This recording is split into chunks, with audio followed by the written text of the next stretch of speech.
প্রতি 1 মিনিট দাঁড়িয়ে থাকলেই আমার দাদা পেয়ে যাবে 1 টাকা। আজকে আমি দেখবো আমার দাদা এখানে কতক্ষণ দাঁড়িয়ে থাকতে পারে। আর প্রতি 1 মিনিট দাঁড়িয়ে থাকলে আমার দাদাকে আমি 1 টাকা দিয়ে দেবো। দেখা যাক আমার দাদা আজকে কত টাকা জিততে পারে। আর তার জন্য আমি দেখো এখানে টাইমার স্টার্ট করে দিয়েছি। আর অলরেডি কিন্তু 10 মিনিট হয়ে গেছে।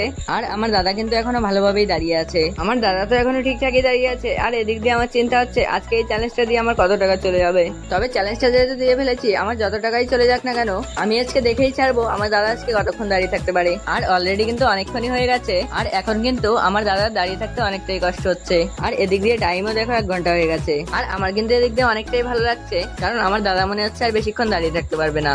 কিন্তু আমার দাদাও কিন্তু কোনোভাবে বসতে চাচ্ছিল না। তবে আর কিছুক্ষণ যাওয়ার পর দাদার এতটাই কষ্ট হয়ে গিয়েছিল যে দাদা কিন্তু শেষ পর্যন্ত বসেই পড়লো। আর দাদা কিন্তু মোট 1 ঘন্টা 20 মিনিট দাঁড়িয়ে থাকতে পেরেছে। আর আমার কাছে টাকা খুচরো না থাকায় দাদাকে এই 200 টাকা দিয়ে বললাম বাকি টাকাটা ফেরত দিয়ে দিতে। কিন্তু দাদা আমাকে 1 টাকাও ফেরত না দেওয়ায় আমার কিন্তু অনেক বড় লস হয়ে গেল।